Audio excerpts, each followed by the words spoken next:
Wah, ternyata di peminatan ini matkulnya Peminatan biostatistika ini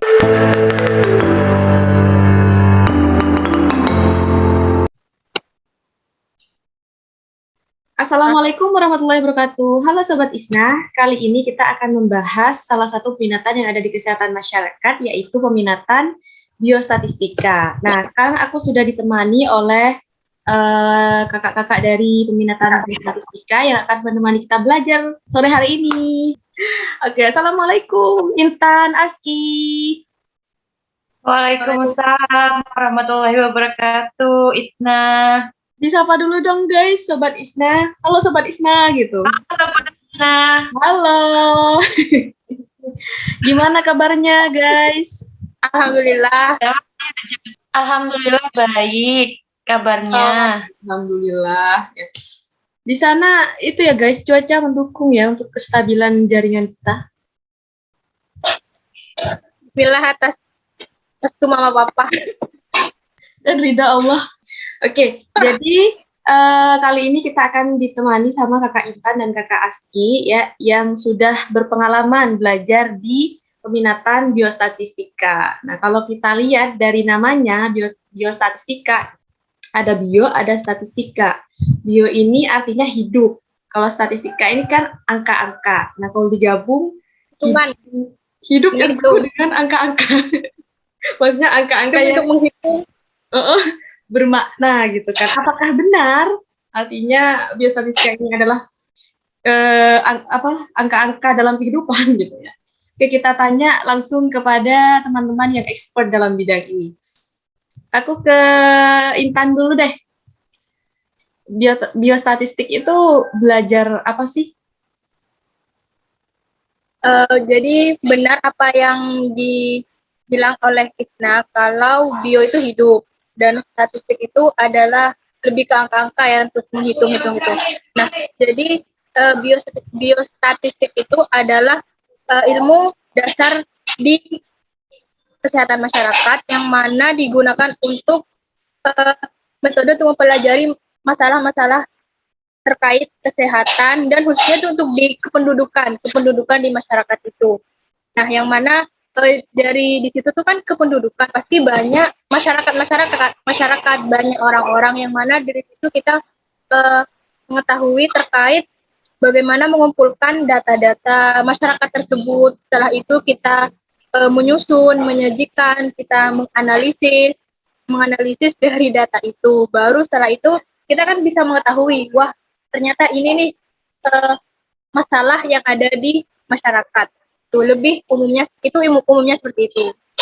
Oke, kalau Aski, gimana Ki? Kalau saya sesuai sama Lela juga. Nah, tapi di biostatistika itu tambahan aja ya.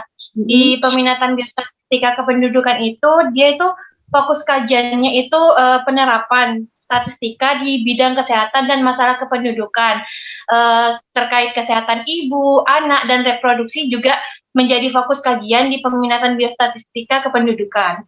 Oke, jadi kalau kita simpulkan, biostatistika ini sebenarnya adalah ilmu statistika yang berkaitan dengan kesehatan gitu ya. Dan nantinya kita akan mengumpulkan data-data gitu di masyarakat dan sampai menemukan faktor atau masalah penyebab timbulnya penyakit gitu ya. Nah, setelah Aski dan Intan ini memilih peminatan biostatistika, gimana sih rasanya gitu ya masuk di peminatan biostatistika ini? Kan kalau aku dengar ini ya, cerita-cerita, katanya biostatistika ini adalah peminatan yang susah gitu. Gimana perasaannya atau rasanya Aski dan Intan ini ketika setelah masuk di peminatan biostatistika ini? Intan dulu deh. Menurut aku pribadi ya, perasaannya awal tuh kayak pastinya shock gitu kan. Wah, ternyata di peminatan ini matkulnya gila-gila semua gitu.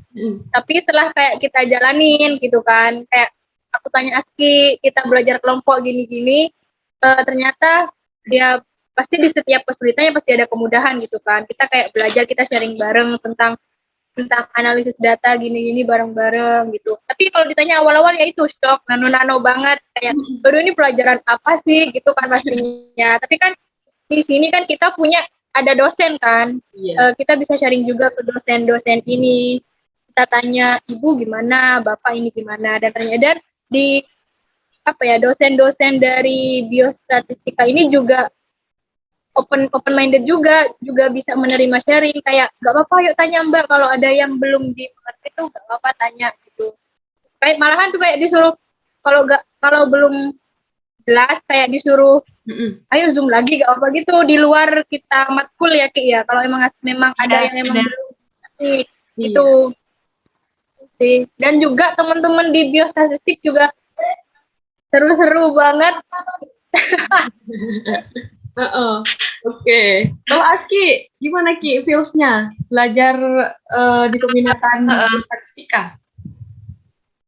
Iya, awalnya merasa kaget kan kita kan dengarnya kalau peminatan biostatistika itu kan mata kuliahnya itu sulit-sulit terus para peminatnya itu juga sedikit gitu kan. Nah, setelah saya menjalani itu di peminatan bios itu seperti apa rasanya, saya merasa sangat senang gitu loh soalnya rasa kekeluargaannya itu kan karena kita sedikit nih anggota dari peminatan bios itu kan.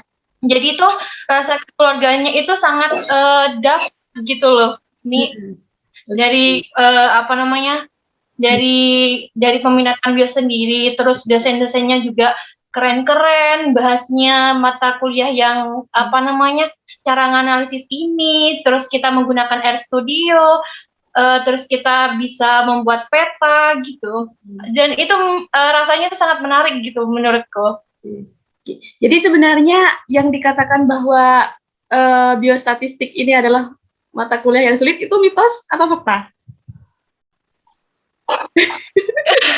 Menurut itu bisa dibilang kayak ada tengahnya ya Ki ya. Tengah ya kan? Okay. Jadi nggak semuanya sulit-sulit guys ternyata karena ya seperti peminatan-peminatan yang lain ada yang sulit, ada yang mudah gitu dan yang sulit pun itu juga masih bisa kita handle gitu kan. Oke. Masih bisa diselesaikan gitu kan? Masih bisa diselesaikan dengan baik. Nah, menurut kalian apa sih yang menjadi ciri khas dari peminatan biostatistik ini dibandingkan dengan peminatan-peminatan yang lainnya? Aski dulu deh. Yang menjadi ciri khas dari peminatan bios sendiri itu kalau dari peminatan lainnya yang lihat itu kan kita pasti anak data nih bilang gitu semua kan pastinya karena kan kita memang mata kuliahnya itu mempelajari bagaimana data ini bisa dianalisis untuk menjadi sebuah informasi yang membantu kesehatan di Indonesia begitu. Terus yang kedua itu biasanya ciri khasnya anggota dari peminatan bios sendiri itu memang jumlahnya sedikit gitu loh. Tapi dari jumlah sedikit yang ada itu, dari jumlah yang ada kita itu bisa membangun rasa kekeluargaan yang besar dan saling terikat sama satu sama lain gitu. Oke. Kalau Lela gimana Lel? Kurang lebih sama kayak Aski. Jadi ciri khasnya itu mungkin lebih kita itu dipelajari terkait bagaimana menganalisis lebih kepada uji analisis kita dipelajari secara detail, secara lebih banyak itu daripada peminatan-peminatan lain. Nah makanya apa yang tadi bilang sama Aski, kalau ada teman yang bilang anak data nih, kadang kita tuh emang bener sih kita emang setiap harinya ngolah data terus diajari kayak analisis data baru ini uji multivariat dengan analisis ini terus besokannya analisis pakai uji A, uji B dan selanjutnya itu sih mungkin yang lebih pembeda. Oke, jadi yang menjadi ciri khas dari biostatistika ini adalah ada pada analisis datanya gitu ya. Seperti multivariat dengan beberapa metode gitu ya, dengan metode-metode yang ada.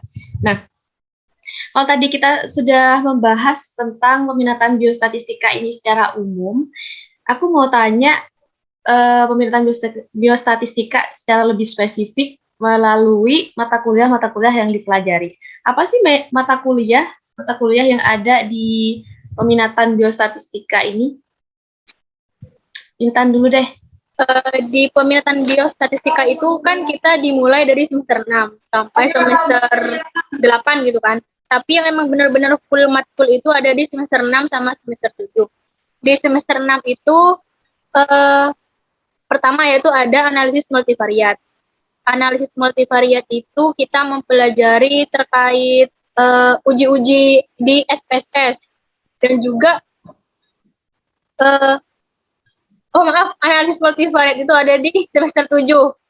Nah, di semester 7 itu lebih banyak uji-uji analisisnya gitu daripada yang semester 6. Nah, di semester 7 ini selain ada analisis multivariat, kita juga ada kayak analisis komputer gitu. Terus juga ada desain penelitian, lalu ada manajemen KIA. KIA di sini terkait kesehatan ibu anak gitu. Terus yang apa ya, yang di semester 7 tuh yang awal-awal yang bikin kita kaget tuh. Soalnya kita kan anak kesehatan gitu kan awal-awalnya. Terus di peminatan ini kita tuh diajari kayak mencicipi dunia anak teknik, dunia anak TI gitu.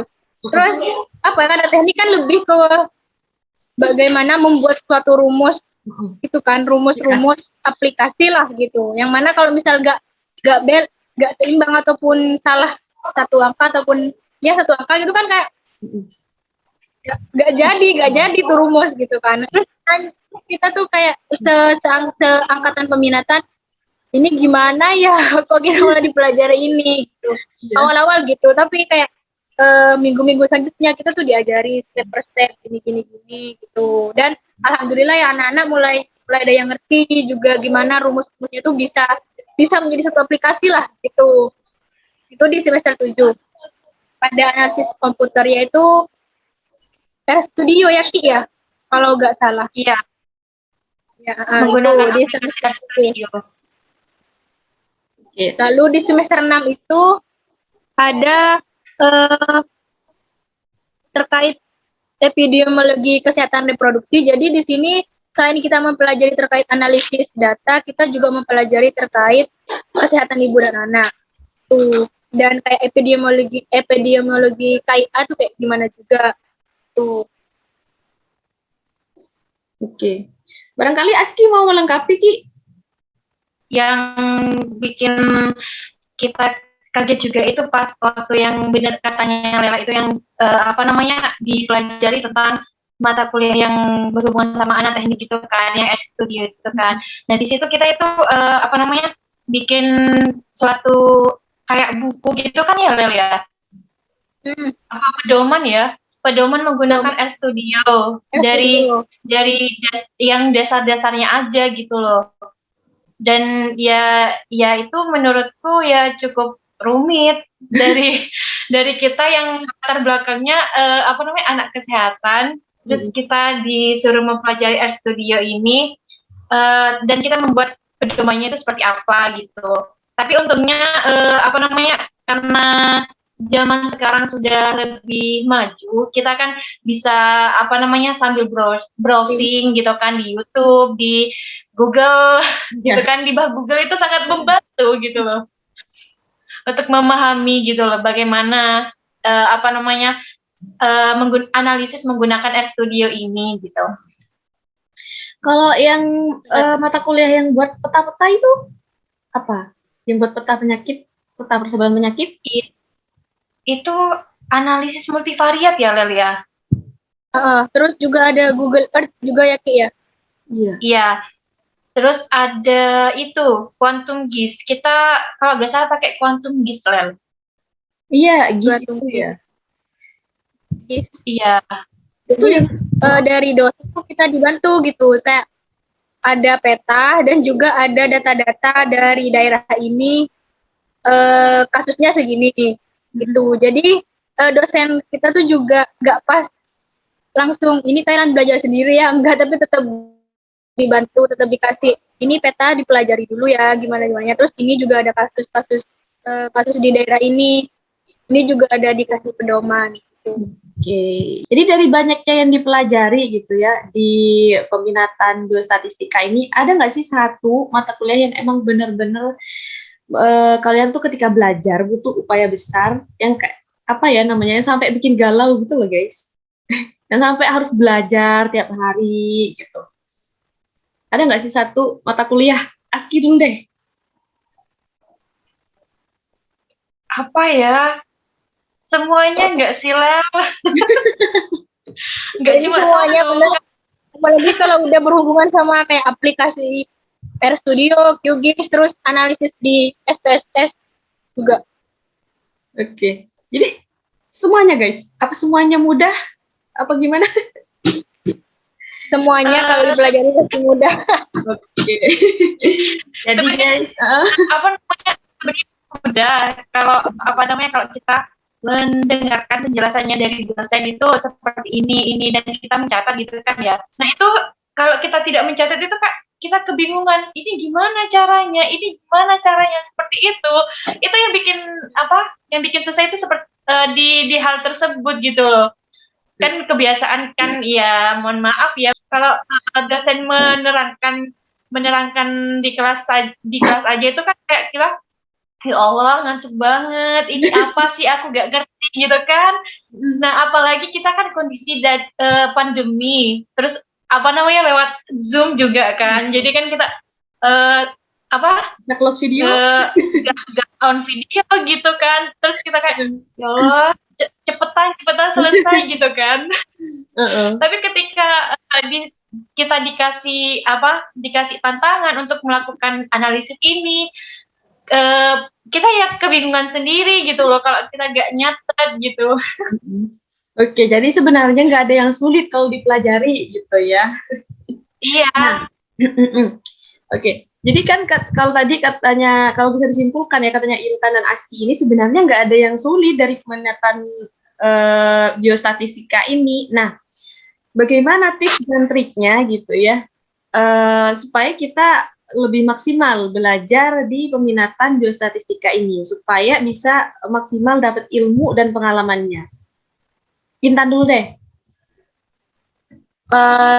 Dari aku pribadi mungkin H-1 sebelum kuliah gitu ya kita udah kayak nge-browsing misal tuh besoknya aku mau kuliah matkul analisis komputer terus itu kan kita sudah ada dikasih bab-babnya gitu kan tanggal segini kita mempelajari terkait RStudio misal.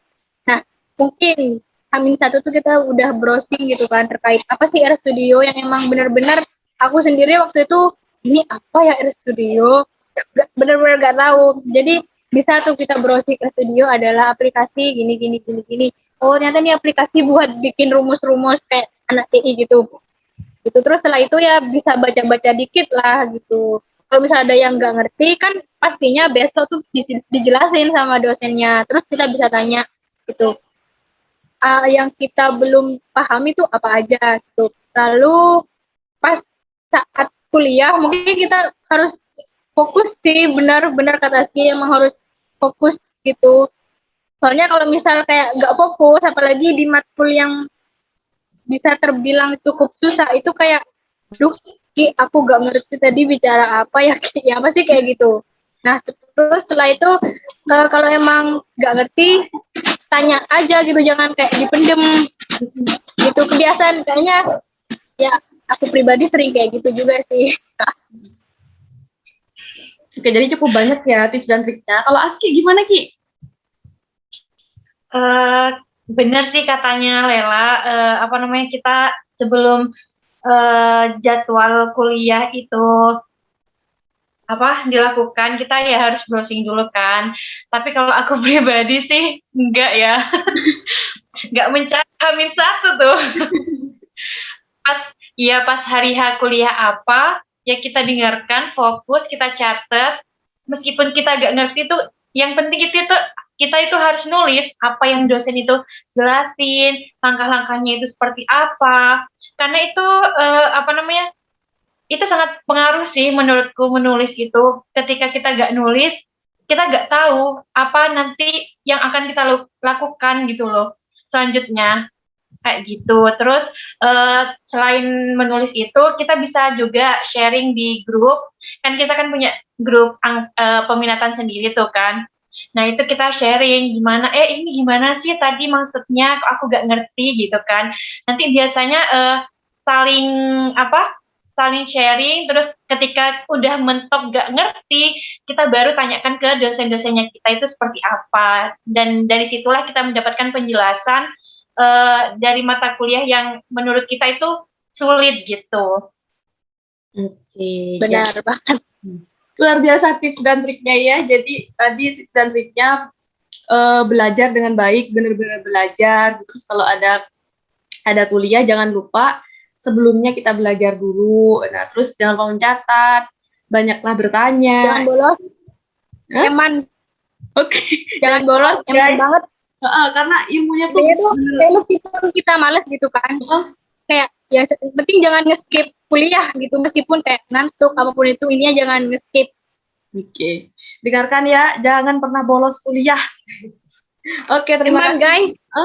Makasih tips dan triknya. Nah, selanjutnya aku mau tanya, untuk peminatan biostatistika ini nanti kita bisa kontribusi di mana? Prospek kerjanya nanti di mana? Apakah sama dengan kesehatan masyarakat secara umum gitu, atau ada bagian-bagian tertentu?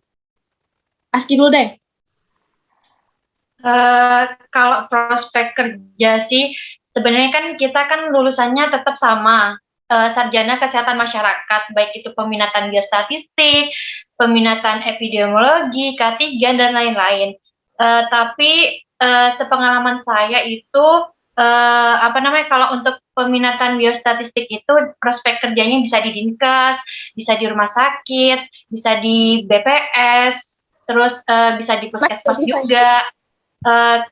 Tapi itu kan tiap kalau kayak di Dinkes, kayak puskesmas gitu kan ada bidang-bidangnya masing-masing kan.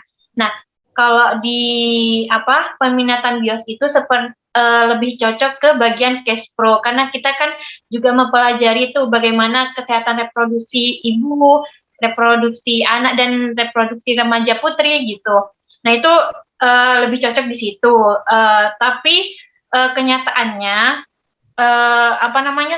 kita itu bisa kerja di mana aja gitu loh, sesuai dengan kebutuhan dari tempat itu kayak gitu. Contohnya kan aku kan itu sambil waktu itu kan magang kan kita magang. Nah itu malah ditempatkan di bagian program.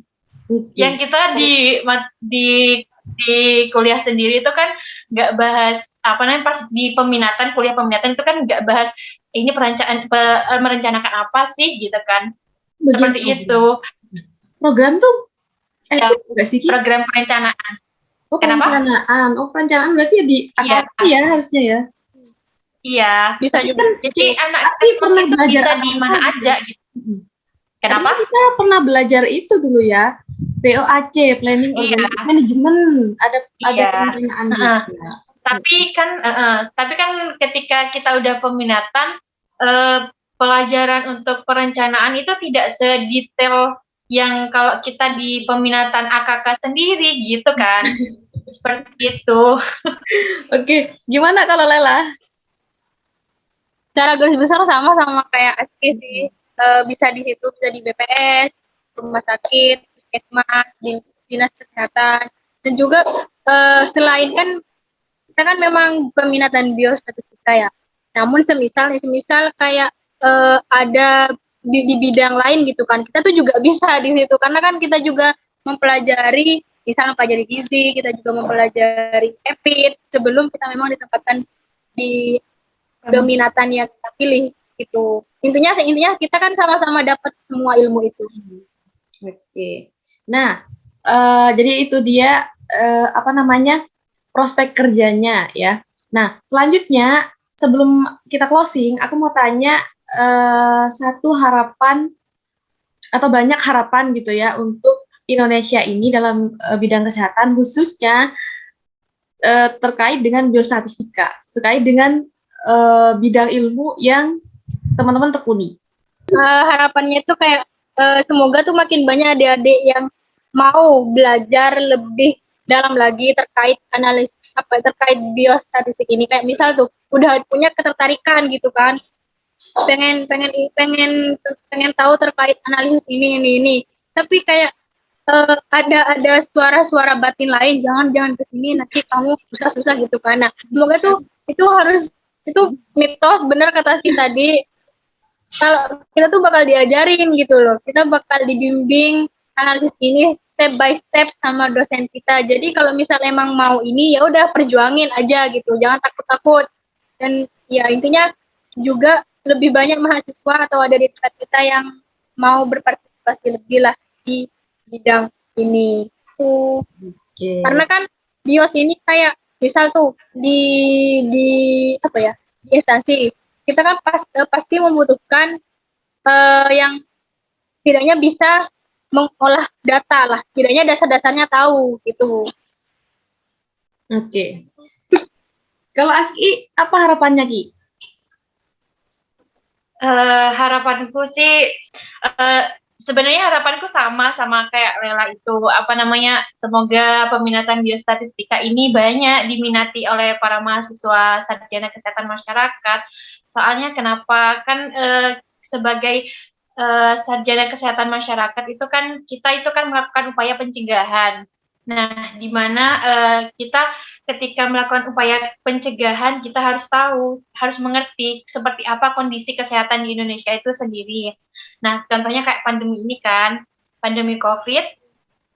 Nah, dari peminatan biostatistika ini, kita itu bisa berkontribusi bagaimana kayak kasus lonjakan COVID ini itu bakal tinggi atau bakal rendah di bulan keberapa, di range berapa, seperti itu gitu loh. Dan harapanku sih semoga pandemi COVID-19 ini juga segera berakhir biar kita bisa berkumpul kembali. Amin. Oke, jadi itu Amin. Oke, jadi itu tadi harapan-harapan para pemuda-pemuda penerus bangsa ini ya.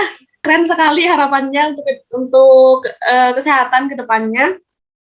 Oke, jadi harapan tadi sekaligus menjadi akhir dari diskusi kita kali ini bersama dengan kakak-kakak biostatistika. Terima kasih Inta dan Aski. Semoga tidak bosan ya diundang belajar bersama Sobat Isna. Terima kasih banyak. Assalamualaikum warahmatullahi wabarakatuh. Sama. Waalaikumsalam warahmatullahi wabarakatuh. Dadah Sobat Isna. Dadah, sampai jumpa Sobat Isna. Bagi kalian yang memiliki ide inspiratif untuk topik pada episode selanjutnya, silakan tuliskan di kolom komentar. Terima kasih.